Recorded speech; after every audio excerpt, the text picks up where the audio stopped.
He looked her over as if to convince himself that she wasn't an apparition. But no, he knew her features as well as he knew his own.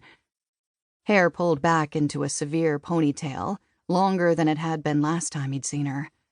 Chiseled cheekbones, sleek climbing pants and sport fabric shell showing off every curve and muscle on her small frame. His stomach tightened and his heart clenched in response. You're telling me we just happened to be in Colombia at the same time? That's some coincidence. It's no coincidence. I was in Peru, and when I saw your Instagram, I thought, why not?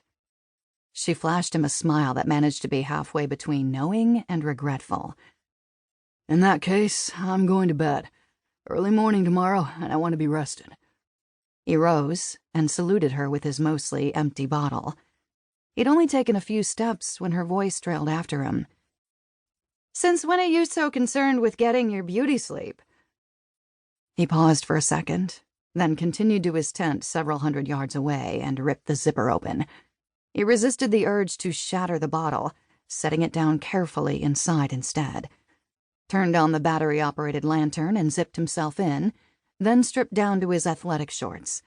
All the while, he clenched his jaw so tightly his teeth ached. Bryan was just reaching for the lantern switch when the flap of his tent opened with a slow, deliberate zip. He straightened, muscles tensed, hoping it was just some drunk climber who forgot which rented tent was his own. He couldn't be so lucky. Vivian ducked through the opening and settled on her knees, zipping up after herself. I don't like the way we left things. Just now, or 3 years ago? Both. She studied him carefully. You look good. He looked away before he could be pulled in by her pleading expression. I'm not doing this, Viv. If you remember, you were the one who decided how we left things. I asked you to marry me, you said no, and I never saw you again. It sounded pretty definitive to me. She crept closer. Bryan, I'm sorry. I never meant to hurt you. You just didn't want to marry me. I'm over it. He made his face and his tone stony, as if the affectation would reach his heart. Vivian bit her bottom lip. Well, I guess I'm not. Great. She was going to cry. He'd never been able to bear seeing her upset. That had been the whole problem. He would have given up everything for her, and she would give up nothing for him. I'm sorry. This was a mistake. I just thought... Her voice strangled for a split second. I thought if I could see you again, I could stop wondering if I made the right decision. Despite the fact he hated himself for it, her imploring tone began to soften the hard shell he'd erected around the part of his heart she still owned.